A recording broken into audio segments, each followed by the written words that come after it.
यार? नहीं, काम बहुत था, सेठ ने दूसरे गांव भेजा था काम के सिलसिले में।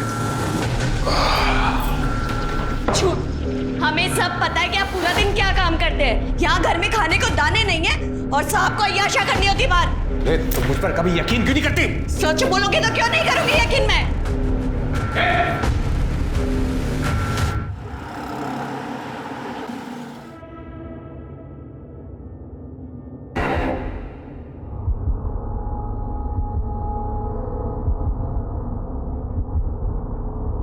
पुष्पा?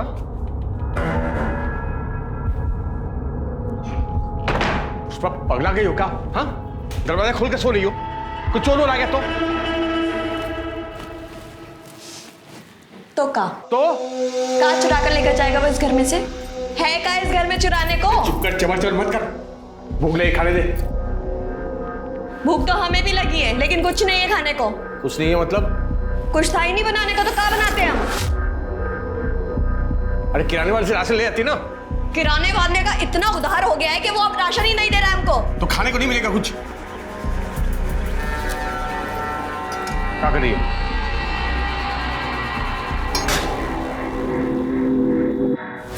पियो और सो जाओ। अब से ये ही मिलेगा जब तक तुम पैसे का इंतजाम नहीं करते हो। मजाक बना कर रख दिया। मजाक तो तुमने हमारी जिंदगी का बना के रख दिया है।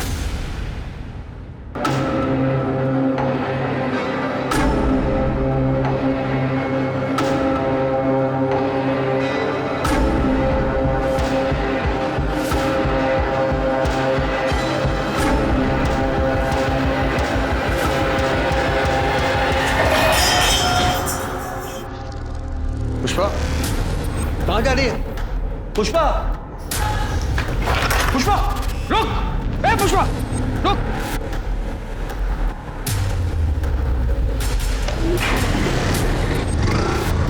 कहाँ भाग रही?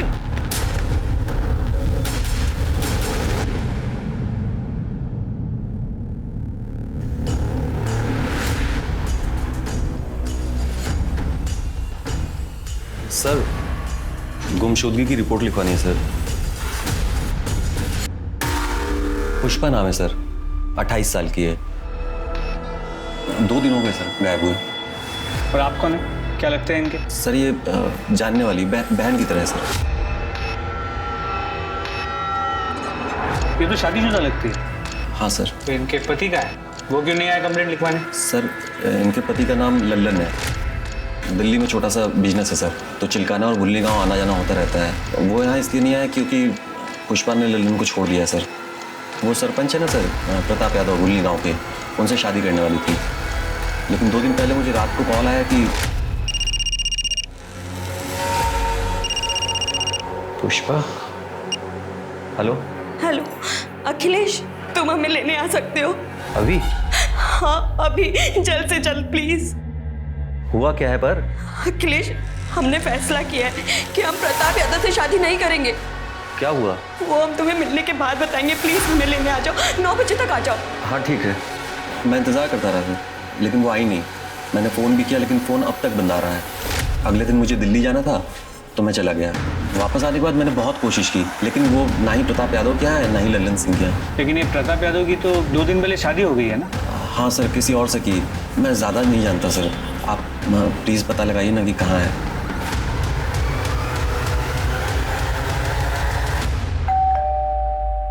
अरे हमें क्या पता पुष्पा कहाँ है। अभी कुछ दिन पहले सरपंच कार्यालय से एक लड़का भी आया था उसके बारे में पूछने के लिए। जानते हैं हम, इसलिए यहाँ आए। आपकी और पुष्पा की शादी होने वाली थी ना? हाँ, हम पुष्पा से शादी करने वाले थे। वो अपने पति से तलाक दे के हमारी मदद के लिए आई थी, लेकिन शादी से 1 दिन पहले वो गायब हो गई। हम ये शादी नहीं करना चाहते, इसलिए हम अपने पति के पास वापस जा रहे हैं। क्या तुम मेरे साथ ऐसा कैसे कर सकती हो पुष्पा? मेरी हेलो हेलो। लेकिन अखिलेश ने बताया कि वो लल्लन के पास वापस नहीं गई। तो गई होगी कहीं। देखिए, पुष्पा ने जो भैया को बताया हमने आपको बता दिया। पता है उसकी वजह से हमें कितनी परेशानी हुई। शत्रु, नाक कटने की नौबत आ गई थी दरोगा जी हमारी। 1 दिन बाद शादी थी, आसपास के तमाम गांव में निमंत्रण दिया हुआ था। वो तो भगवान की कृपा है कि शादी से 1 दिन पहले हमें सपना मिल गई। जिनसे हमारी शादी हुई, वरना कितनी बदनामी होती है हमारी। लीजिए चाय पीजिए।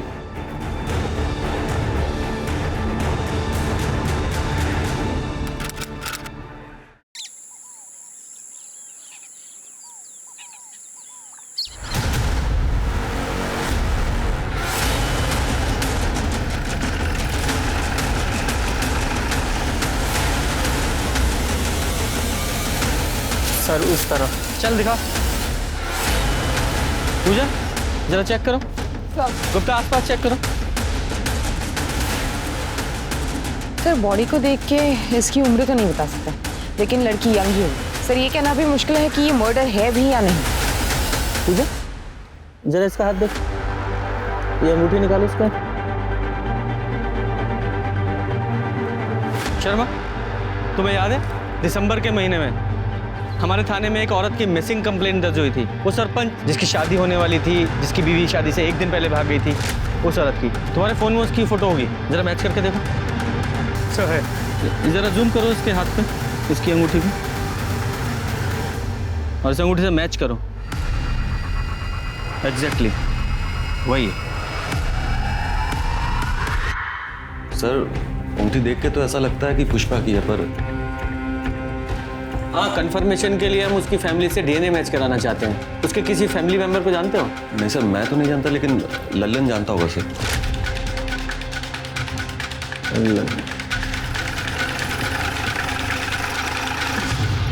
पुष्पा हमेशा पैसों के लिए झगड़ा करती थी मुझसे। कितनी बार तो खाना भी नहीं बनाती थी, मुझे भूखे पेट पानी पीकर सोना पड़ता था। 3 महीने पहले वो घर छोड़कर चली गई। बाद में पता चला कि वो भुल्ली गांव के सरपंच के वहाँ ठहरी हुई, और उसी सरपंच प्रताप यादव के साथ शादी करने वाली है। उसके बाद उसका क्या हुआ मुझे नहीं मालूम, और मैं जानने की कोशिश भी नहीं की। तो तुम्हारे कहने का मतलब ये है कि पुष्पा ने जब तुम्हारा घर छोड़ा, उसके बाद से तुमने उससे कभी बात नहीं की? कसम से सर, कभी बात तक नहीं की मैंने उससे। अच्छा, झूठ बोलता है हमारे साथ? पुष्पा के कॉल रिकॉर्ड्स हैं हमारे पास। 13 दिसंबर की रात को उसने तुझसे फोन पे बात की थी, उसके बाद वो गायब हुई है। हाँ हाँ सर, एक कॉल आया था मुझे। मैं हेलो हेलो बोल रहा था, लेकिन सामने से कोई आवाज़ नहीं आ रही थी, तो मुझे लगा कि कॉल अचानक कट गया। और फिर तेरी कोई बात नहीं, तूने कॉल बैक भी नहीं किया? हाँ, मैंने दोबारा कॉल नहीं किया, क्योंकि मुझे इस बात का गुस्सा है कि वो मुझे छोड़ कर गई है। लेकिन आप ये सब क्यों पूछ रहे हैं? क्या वो मिल गई क्या आपको? वो नहीं मिली है, लेकिन एक औरत की लाश मिली है। क्या? और हमें शक है कि वो पुष्पा की हो सकती है। लाश? शर्मा जरा वो अंगूठी दिखाओ, जरा ये अंगूठी देखो और बताओ पुष्पा की है क्या ये? ऐसी अंगूठी पुष्पा भी पहनती थी। भी मतलब इस तरह की अंगूठी गांव की हर औरत पहनती है, मंदिर के बाहर बिकती है साहब। लेकिन ये पुष्पा की है या नहीं, ये बता नहीं सकता सर। पुष्पा की फैमिली में कोई और भी है? कि फैमिली में सर एक भाई है, हरी शुक्ला, कानपुर में रहता है। नंबर दो उसका। शर्मा, ये पुष्पा के भाई हरि प्रसाद का पता लगाओ और उसका डीएनए सैंपल कलेक्ट करो, और ये लल्लन, इसकी पूरी कुंडली निकालो। ऐसा करो, एक कांस्टेबल को सादी वर्दी में इस लल्लन पर नजर रखने के लिए बोलो। सर, अब 1 महीने में हमारे फेरे भी हो जाएंगे। शत्रु, हमें ना तुमसे कुछ बात करनी थी। बताओ। हम चाहते हैं कि शादी के बाद हमारा अलग घर हो। क्यों? भैया भाभी के साथ क्यों नहीं रहना? पर शत्रु, हमारी प्रिवेसी का क्या? जो एक साथ रहते हैं उनका प्रिवेसी नहीं होता क्या? ऐसे तो जॉइंट फैमिलीज होते ही नहीं। अब भाभी के बिना रहना तो मैं सोच भी नहीं सकता। तुम तो ऐसे बोल रहे हो जैसे सपना भाभी हमेशा से वहीं रहती थी। हमेशा से नहीं रहती थी, पिछले 3 महीने से आई हुई है। लेकिन भाभी बहुत अच्छी है। क्या बात है भाभी, माँ बिल्कुल ऐसी मालिश करती थी। तुम जब सपना भाभी से मिलोगी ना, तब तुम्हें पता चलेगा कि वो कितनी अच्छी है। अरे अच्छा हुआ वो पुष्पा भाग गई और भैया को सपना भाभी से शादी करनी पड़ी। किस्मत अच्छी है उनकी। देखो सब ठीक हो जाएगा। सर, पुष्पा के भाई हरी शुक्ला के अनुसार पुष्पा की उससे बात ही नहीं हुई थी। लेकिन उसका डीएनए सैंपल तो लिया ना तुमने? ले लिया है सर। Very good. इस सैंपल को बॉडी के साथ टेस्टिंग के लिए लैब में भेज दो। सर कांस्टेबल अमन यादव का कॉल आया था। ललन गांव के बाहर भवानी मंदिर में शादी कर रहा है। अच्छा, ओम श्री सिद्धि विनायक स्वाहा, अष्ट विनायक स्वाहा, ओम गण गणपतये स्वाहा। सर जिस कांस्टेबल को हमने ललन पे नजर रखने के लिए कहा था, उसने हमें बताया कि पिछले 2 सालों से ललन का चक्कर चिलकना गांव की एक औरत अंबिका से चल रहा है। इसी बात को लेकर पुष्पा ललन पे बहुत चिढ़ती भी थी। जैसे ही पुष्पा ने घर छोड़ा, लोगों ने बताया कि अंबिका को ललन के घर पे रात बेरात देखा गया है। इस लल्लन को बहुत जल्दी है दूसरी शादी करने की। इतनी भी क्या जल्दी है, कुछ रस्में हमारे साथ भी निभाई है। सर क्या हुआ सर? पुष्पा के होते हुए तुम दूसरी शादी कैसे कर सकते हो? तुम्हारी पत्नी है ना पुष्पा। लेकिन आप ही नहीं तो बोले थे कि पुष्पा मर चुकी है। ऐसा नहीं कहा था कि वो मर चुकी है, सिर्फ इतना कहा था कि क्या वो पुष्पा की बॉडी है, हमें शक है। कंफर्म नहीं किया था, लेकिन तूने तो कंफर्म ही कर दिया है। ऐसा तो नहीं तूने पुष्पा को मार दिया इसलिए तू अंबिका से दूसरी शादी कर रहा है? पुष्पा के मर्डर के जुर्म में अरेस्ट करो इसे। अरे सर रुकिए, एक मिनट सर, एक मिनट बात सुनिए सर।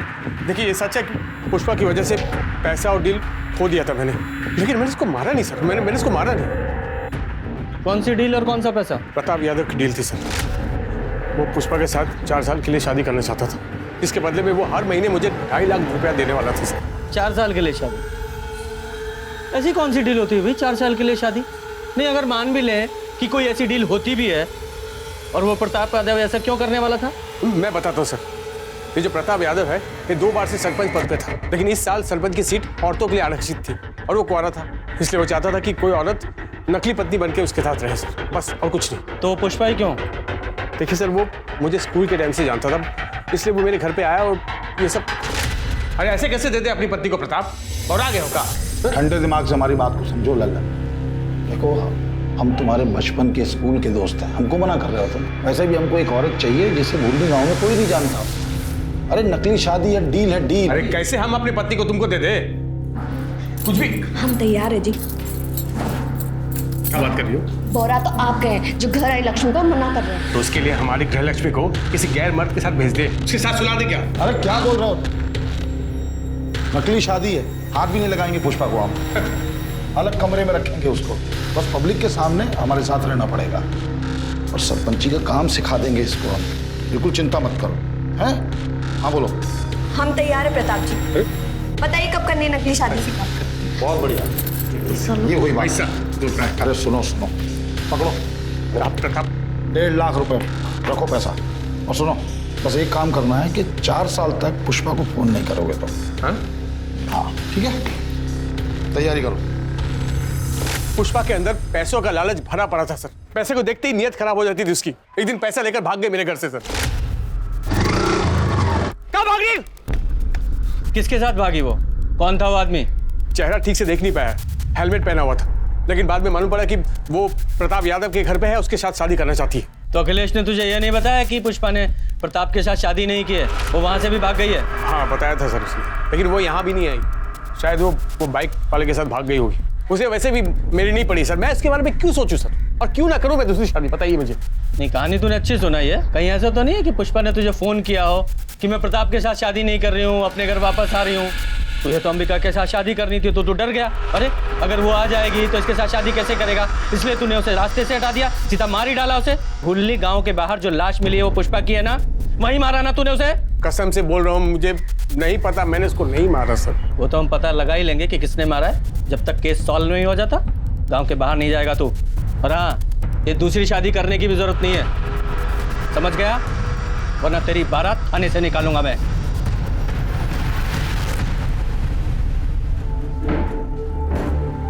राज कहाँ रहता है ये? जी जीजू प्रणाम। राम प्रसाद की फाइल का क्या हुआ? वो तो मैंने तेज प्रकाश को बोला था ना उन्हें दिखाने के लिए। जब तेज प्रकाश को बोलना होता तो तुमको क्यों बोलते हम? जीजू पर वो तो मैंने। हमारे जीजू होने का फायदा मत उठाओ। वैसे भी पूरे गांव में सपना के सरपंची का डंका बजाते फिरते हो। कायदे में रहोगे तो फायदे में रहोगे। जी जीजू। कैसे हो भैया? नमस्ते भाभी। नमस्ते। जब भैया वो ट्यूबवेल वाले केस में शास्त्री जी मान गए। देखा, सीखो इनसे कुछ। हमारे भाई होने के नाते अकड़ सकते हैं, लेकिन नहीं, जो काम हम इनको बोलते हैं पूरी ईमानदारी से पूरा करते हैं, किसी दूसरे पे थोपते नहीं हैं, समझे? जीजू पर वो काम मैं। सही तो कह रहे हैं, कुछ सीखो शत्रु से। पर नहीं, तुम्हारे दिमाग में तो गोबर भरा है। अब खड़े क्या हो, जाओ यहाँ से। शत्रु, आज तुम्हारी शादी के कार्ड छपके आ जाएंगे और आज हम तुम्हारी पसंद का खाना बनाएंगे। जी भाभी। चले जी।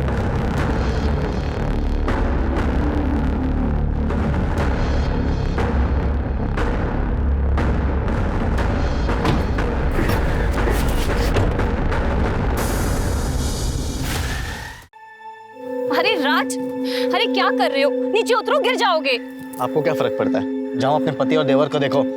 मैं तो नौकर हूं ना घर का। कैसी बातें कर रहे हो? चलो नीचे उतरो, नीचे उतरो। वो लोग आपको मिलके सिर्फ बेवकूफ बना रहे हैं। आपको ये बात समझ नहीं रही है? सिर्फ रबर के स्टैंड की तरह इस्तेमाल कर रहे हैं जीजू आपका, और कुछ नहीं। ये कैसी बातें कर रहे हो? एक बात आप ही मुझे बताओ, महीने में लाखों कमाते हैं जीजू, उसका एक दहला भी देते हैं आपको? नहीं। अरे जरूरत पड़ने पर जब भी उनसे पैसे मांगे हमेशा दिए हैं ना उन्होंने। ये भीख के पैसे ना आपको अच्छे लगते होंगे, मुझे नहीं अच्छे लगते। और किस चीज के लिए पैसे मांगते हैं आप? घर गृहस्थी चलाने के लिए? उसके अलावा 1 रुपया भी मांगे आपने कभी ऊपर से? राज, अभी हमारी शादी को सिर्फ 2 महीने हुए हैं। अपने जीजू को थोड़ा सा वक्त तो दो ना, ताकि वो हम पे विश्वास कर पाए। दीदी आप गलत फहमी में, आप जो सोच रहे ना वैसा दिन कभी नहीं आएगा। अरे राज,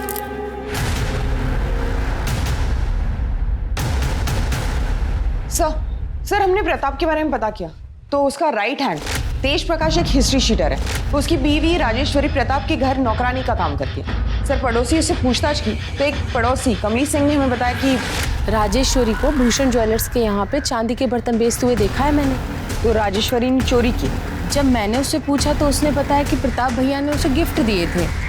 गिफ्ट? हाँ, पहले भी मैंने ऐसे गिफ्ट बेचते हुए दुकान पर उसको देखा है, लेकिन लगता है जब से सपना भाभी आई है उसे गिफ्ट मिलना बंद हो गया है। ये राजेश्वरी और प्रताप यादव, इन दोनों का कोई चक्कर है क्या? सर कमली ने कुछ खुल के नहीं बताया। उसने नहीं बताया तो सीधे राजेश्वरी से पूछते।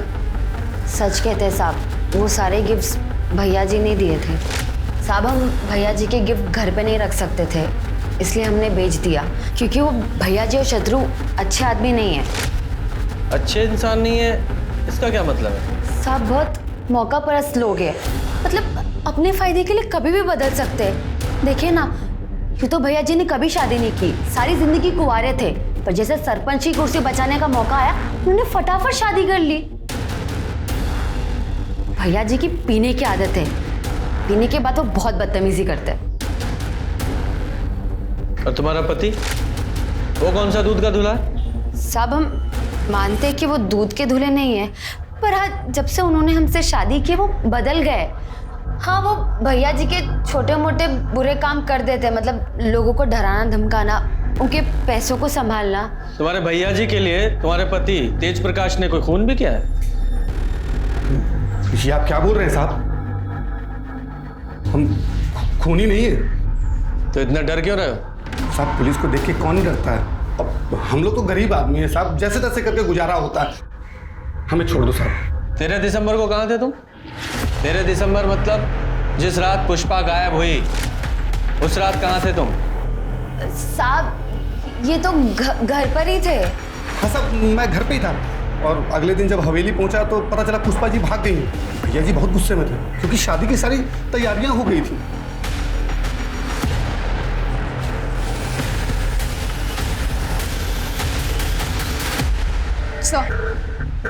सर डीएनए रिपोर्ट आ गई है।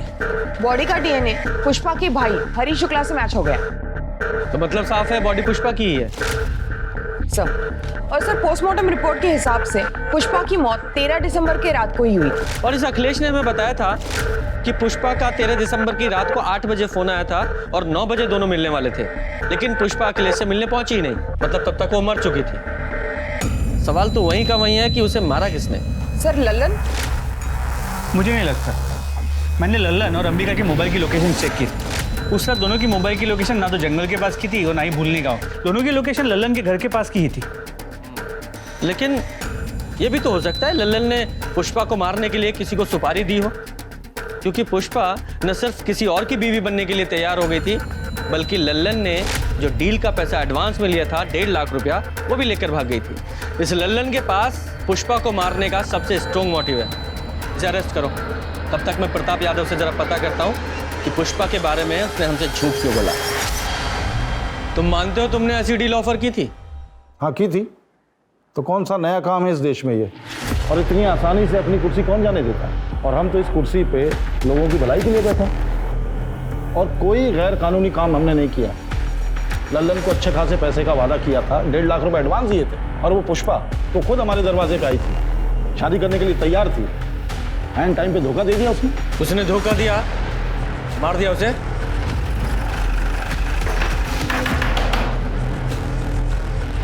सर आप ले चलो इसे। लेकिन क्यों सर? मैंने क्या किया सर? पुष्पा का मर्डर। एक मिनट सर, मैंने पुष्पा को नहीं मारा सर। आप प्रताप और शत्रु से पूछे ना, उन्होंने मारा होगा सर। हमने कहा ना कि पुष्पा की मौत से हमारा कोई लेना देना नहीं है। क्या हुआ था उस रात? देखिए, हम पुष्पा से मिलने उसके कमरे में गए तो पुष्पा हमें नहीं मिली, तो पूरे घर को ढूंढा हमने, वो कहीं नहीं मिली। फिर बाद में पुष्पा का फोन आया, उसने बोला कि वो हमसे शादी करने को तैयार नहीं है, इसलिए घर छोड़ के गई है। उस रात तुमने पी रखी थी? ये कैसा सवाल कर रहे हैं आप? हमने सुना है तुम रोज पीते हो और पीने के बाद जरा ज्यादा ही तरन्नुम में आ जाते हो और बदतमीजी करने लगते हो सकता है उस रात तुमने उसके साथ करने की कोशिश की, उसने विरोध किया तो मार डाला उसे। हम मानते हैं कि हम रोज शराब पीते हैं, लेकिन हम किसी औरत के नजदीक नहीं जाते, यहां तक कि हम किसी को छूते तक नहीं है। चाहे तो आप सपना से पूछ लीजिए। अपनी पत्नी को भी नहीं छूते? देखिए, हम पराई औरत के बारे में बात कर रहे हैं।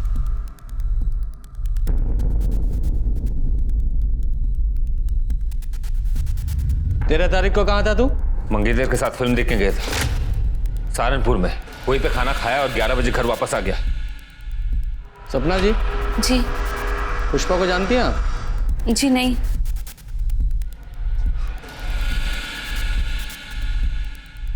राजेश्वरी को आप बड़े महंगे तोहफे देते हैं। हाँ, बोनस होली दिवाली देते हैं। क्यों? हमें पता चला है कि राजेश्वरी मार्केट में बड़े महंगे महंगे सामान बेच रही है, ये कहकर कि वो तोहफे आप उसे देते थे। अपना लॉकर, अपना सामान जरा चेक कर लीजिएगा।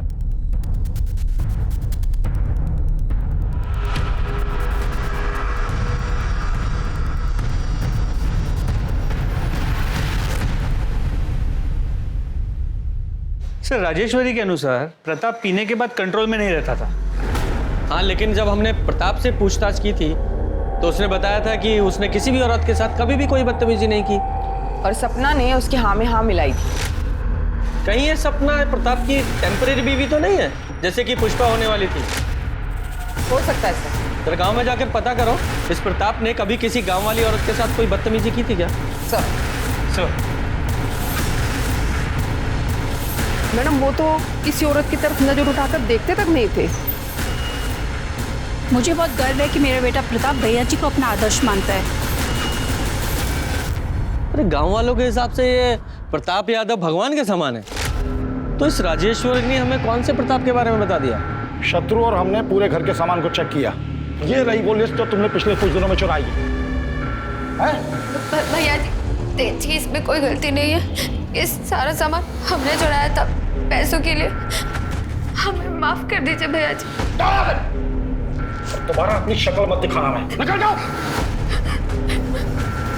सर, हो सकता है प्रताप में कोई कमी ना हो, लेकिन ये नई सरपंच सपना यादव, उसके बारे में ऐसे नहीं कह सकते, क्योंकि प्रताप से पहले उसकी शादी अमर शर्मा नाम के एक आदमी से हुई थी।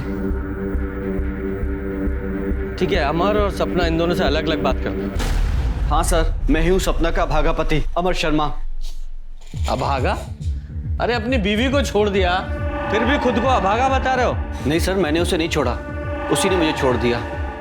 जैसे उसे पता चला कि वो प्रताप किराए की बीवी के साथ सरपंच की कुर्सी भी दान पे दे रहा है, उसने मुझे छोड़ दिया। प्रताप को कैसे जानते हो तुम? सर, प्रताप कभी मेरा दोस्त हुआ करता था, लेकिन जैसे उसे पता चला कि मैं कंगाल हो गया हूं तो उसने मुझसे दोस्ती खत्म कर दी। लेकिन सपना बीच में आ गई। उसने बिना किसी शर्त के उसकी बात मान ली और मुझे छोड़ दिया। तो और क्या करती सर? दूसरे आदमी से शादी करना ही बेहतर था, बजाय अपनी जान लेने के। अमर को शराब पीने की बहुत बुरी लत है। रोज शराब पीने के बाद वो मुझे मारता पीटता था। मैं तो अपनी ज़िंदगी ख़त्म कर देना चाहती थी। जब प्रताप जी की मुझे डील मिली तो मुझे वो मेरी हर समस्या का हल लगी, इसलिए मैंने डील एक्सेप्ट कर ली। तो सर, इसमें मैंने क्या गलत किया? और अमर तलाक के पेपर पे साइन कर चुका था। तलाक के पेपर थे? नहीं सर, वो तलाक के पेपर कैसे हो सकते हैं? वो प्रताप ने तो मुझे बोला था कि वो डील के पेपर थे। सर मैं बहुत पढ़ा लिखा नहीं हूँ, मुझे नहीं पता कि उन कागजों में क्या लिखा था। और प्रताप ने मुझसे बोला भी था कि वो पेपर मुझे वापस लौटाएगा, लेकिन नहीं लौटाया उसने। और ऐसा कोई एग्रीमेंट साइन नहीं हुआ था। और रही बात तलाक की, तो उसका फैसला 1-2 दिन में आ जाएगा। आप लोग चाहें तो तहसीलदार के ऑफिस में जाके पता कर सकते हैं। और आज के बाद हमारी गैर मौजूदगी में हमारी पत्नी से बातचीत करने मत आइएगा। आप लोग जा सकते हैं, प्लीज।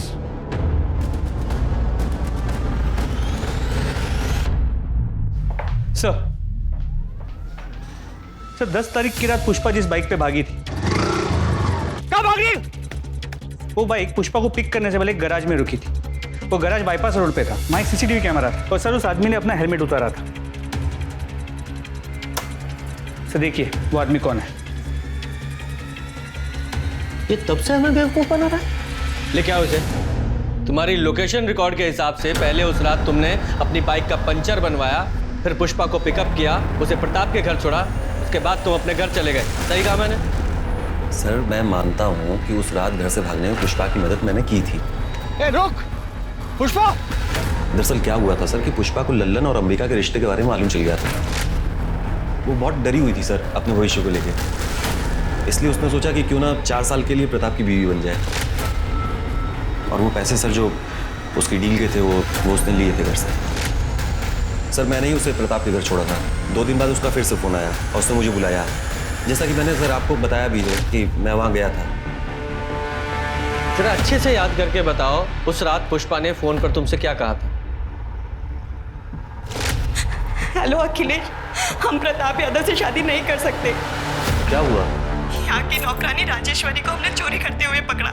बहुत हंगामा हुआ और उसके पति तेज, उसने हमें चाकू दिखाकर धमकाया, कहने लगा कि हम अपना मुंह बंद रखें। तुम ठीक तो हो? हाँ हम ठीक है, तुम बस 9 बजे तक आ जाओ, बाकी बातें हम मिलकर बताएंगे। हाँ ठीक है सर, मैंने आपको बताया तो मैं वहाँ गया था, मैं इंतज़ार कर रहा था लेकिन पुष्पा वहाँ आई नहीं। मैंने फ़ोन भी लगाया लेकिन फ़ोन नहीं उठाया सर उसने।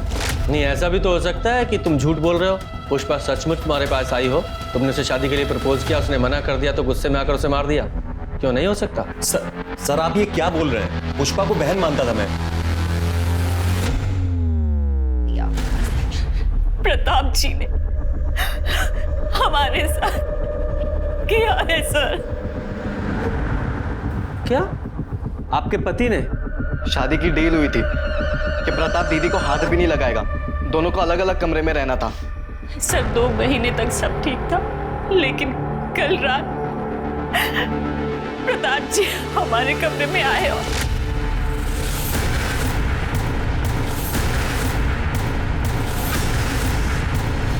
झूठ बोल रही हो सपना, दिमाग चल गया उसका। तो तुमने सपना के साथ जबरदस्ती नहीं की? जी बिल्कुल नहीं। कल रात पीने के बाद जब हम अपने कमरे पे जा रहे थे तो अरे कुछ मदद करें आपकी, कहीं चोट लग जाएगी आपको। नहीं जरूरत नहीं है, हम चले जाएंगे। कैसी बातें कर रहे हैं? हमें अपना फर्ज तो निभाने दीजिए, पत्नी है हम आपकी, संभाल के। Thank you thank you thank you. वो सपना हमें खुद फंसा रही है। वो क्यों फंसाएगी? वो भी अपने ही पति के इल्जाम में। शायद उसको कोई भड़का रहा होगा। कौन? उसका नकारा भाई राज, वो भड़का रहा होगा उसे। कौन किसे भड़का रहा है और कौन छुपा रहा है वो तो हम पता लगा ही लेंगे। फिलहाल तो हमने सपना को मेडिकल के लिए भेजा है। प्रताप झूठ बोल रहा है सर, हम तो सिर्फ नाम के सरपंच हैं, एक रबर स्टैंप है। हमें कब क्या कैसे करना है इन सब का फैसला प्रताप जी करते हैं। और सर दोनों ही सूरतों में तो बदनामी हमारी ही होगी। हमें तो हमारी जान जाने का भी खतरा है, कहीं हमारे साथ भी वो ना हो जाए जो पुष्पा के साथ। आपका कहने का मतलब है कि प्रताप ने पुष्पा को मारा? हमें नहीं पता सर, हम कुछ नहीं जानते। प्रताप है, ये इतना पावरफुल आदमी है कि इसके लिए कुछ भी नामुमकिन नहीं है। और वो तेज और शत्रु उसके एक आवाज पे कुछ भी करने के लिए खड़े हो जाएंगे। सर प्लीज आप दीदी को प्रोटेक्शन दे दीजिए। देखिए इनकी मेडिकल रिपोर्ट आने तक हम ऐसा नहीं कर सकते, हमें रुकना पड़ेगा। सर पर दीदी सरपंच है, आप इतना तो कर ही सकते हैं। रहने दो राज, पुलिस को अपना काम करने दो, तब तक हम अपनी रक्षा खुद ही करेंगे। Thank you. Sorry. Police Pratap को लेकर एक और बार कंफ्यूज हो गई थी, क्योंकि एक सपना प्रताप के खिलाफ फिर से कंप्लेंट लेके पहुंची कि प्रताप ने उसे मारने के लिए गुंडे भेजे थे जब वो सरपंच ऑफिस से निकलकर घर वापस जा रही थी। सपना ने जहां एक तरफ अपनी चोट के निशान पुलिस को दिखाए, वहीं दूसरी तरफ ये भी बताया कि गुंडों ने उसे प्रताप की बदनामी न करने की हिदायत दी थी और उनमें से एक की आवाज तेज प्रकाश जैसी थी।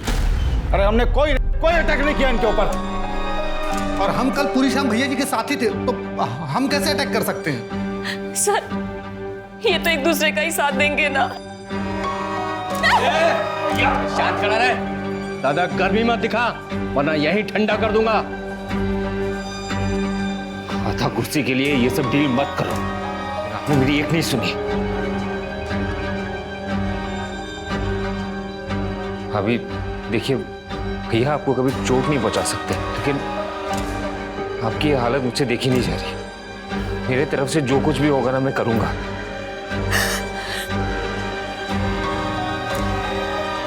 आप आराम से घर में रहिए, आपको कोई नुकसान नहीं पहुंचाएगा। अगर किसी ने भी ना आंख उठा के देखा या इनकी कंप्लेन आई तो अंजाम बहुत बुरा होने वाला है, समझ गया?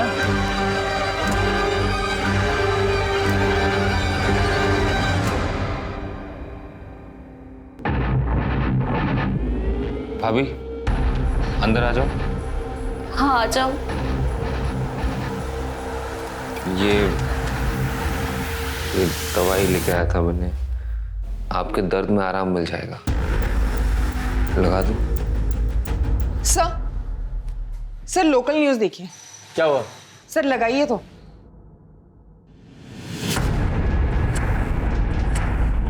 हमारे पति प्रताप जी ने हमारे साथ जबरदस्ती की और फिर अपने गुंडों और तेज प्रकाश को भेजकर हमें धमकाया, पर इससे भी उनका मन नहीं भरा। अभी 2 दिन पहले उनके छोटे भाई शत्रु ने हमारे साथ जबरदस्ती की। हमारे कमरे में मेरे घाव पर मरहम लगाने के बहाने उसने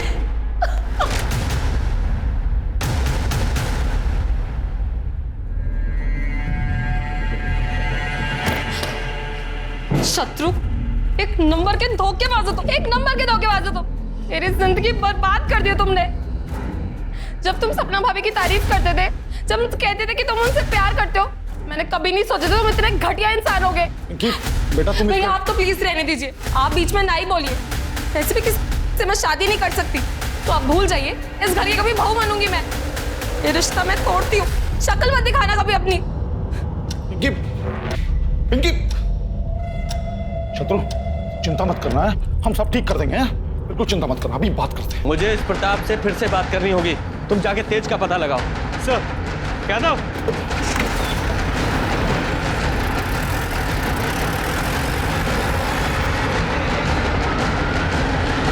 क्या चल रहा है? सर वो सपना जो बोल रही है झूठ बोल रही है। वो तेज कहाँ है? तेज कहाँ है? बोलो शर्मा। सर ये तेज प्रताप घर पे नहीं है। राजेश्वरी ने बताया कि प्रताप के कहने पे वो सपना को गया। सर मैं सपना का फोन बार बार ट्राई कर रहा हूँ, लेकिन उसका फोन नॉट रीचेबल आ रहा है। ठीक है, तेज कहाँ है? हमको क्या मालूम। अरेस्ट करो इसे और जरा चेक करो। सर 1 मिनट यहाँ आइए।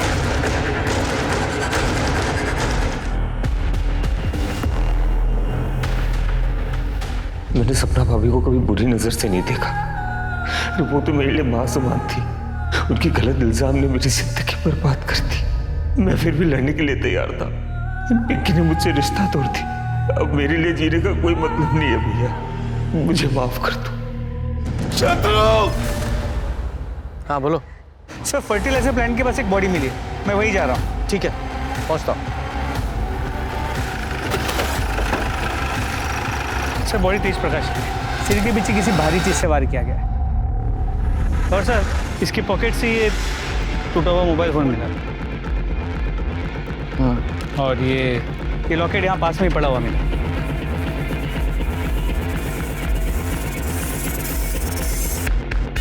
शर्मा इस जगह का डम डाटा निकलवाओ। 13 दिसंबर का रात 7 बजे से रात 11 बजे तक का डम डाटा निकलवाओ, वहां जहां पुष्पा की लाश मिली थी। क्योंकि ये लॉकेट मैं पहचानता हूँ किसका है। तेरा ये लॉकेट तेज की लाश के पास मिला हमें, और तेरे फोन की लोकेशन भी वहीं की थी। और यही नहीं, 3 महीने पहले जिस जंगल में पुष्पा की लाश मिली, वहां भी तेरे फोन की लोकेशन उसी समय की दिखा रहा है। बोल क्या कहना तुझे?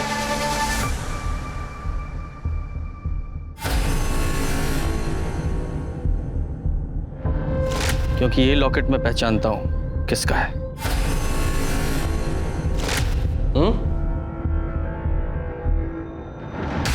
सोच लो, अभी भी टाइम है। बोलो। तेज प्रकाश ने हमें बात करते हुए सुन लिया था। पुष्पा को मारकर सरपंच की कुर्सी पर बैठने का प्लान तो हमारा पूरा हो गया, लेकिन हम अभी भी एक रबर स्टैंप हैं। इन दोनों भाइयों के ऊपर का इल्जाम लगा के हमें गांव वालों से भर भर के सहानुभूति मिल रही है। तुम देखना, वो दिन दूर नहीं, सत्ता की बागडोर हमारे हाथ से दूर नहीं, और ये दोनों भाई अब जेल में सड़ेंगे। और अभी पुलिस भी इन्हें जल्दी गिरफ्तार कर लेगी। हमने सब सुन लिया है। वो ने जो कुछ भी भैया जी के लिए किया ना, उसके लिए जिंदगी भर जेल में सड़ोगे। रुको, मैं भी पुलिस को बताता हूँ। राज, पकड़ो उसे।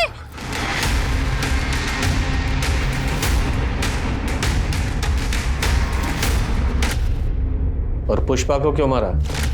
प्रताप की टेम्परेरी बीवी का सपना मेरे पति अमर ने यह कहकर ठुकरा दिया कि मैं गैर मर्द के साथ कैसे रह सकती हूँ। बेवकूफ था वो। लेकिन जब मुझे पता चला कि पुष्पा प्रताप की बीवी बनने वाली है और पुष्पा प्रताप के घर में है, तो मैं पुष्पा से मिलने उसके घर पर गई। मुझे पता था प्रताप हर शाम को शराब पीता है। जब मैं वहां पहुंची तो मैंने देखा कि हमने राजेश्वरी को चोरी करते हुए देखा है। अपनी आंखों से देखा हमने। बोली भैया जी, खुद चोरी करते उस पर इल्जाम लगाती हूं। दूर आओ, चलो निकलो यहाँ से, आओ।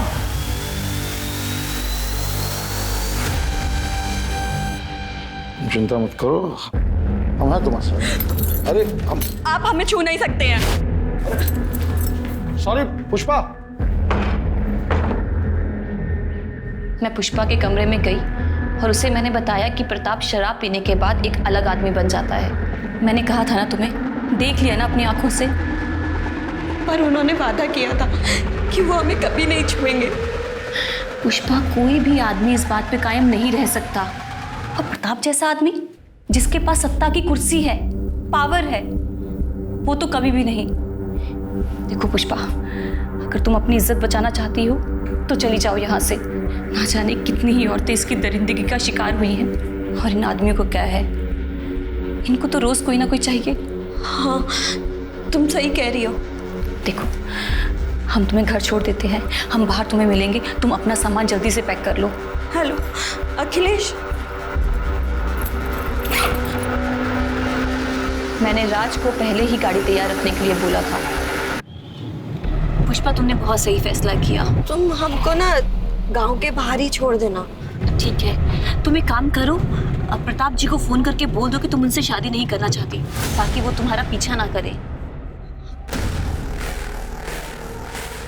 हेलो, हम बोल रहे हैं, हम ये शादी नहीं करना चाहते, इसलिए हम अपने पति के पास वापस जा रहे हैं। क्या तुम मेरे साथ ऐसा कैसे कर सकती हो? Hello hello Pushpa.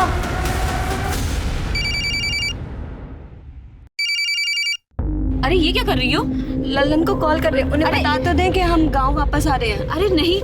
Hello hello hello.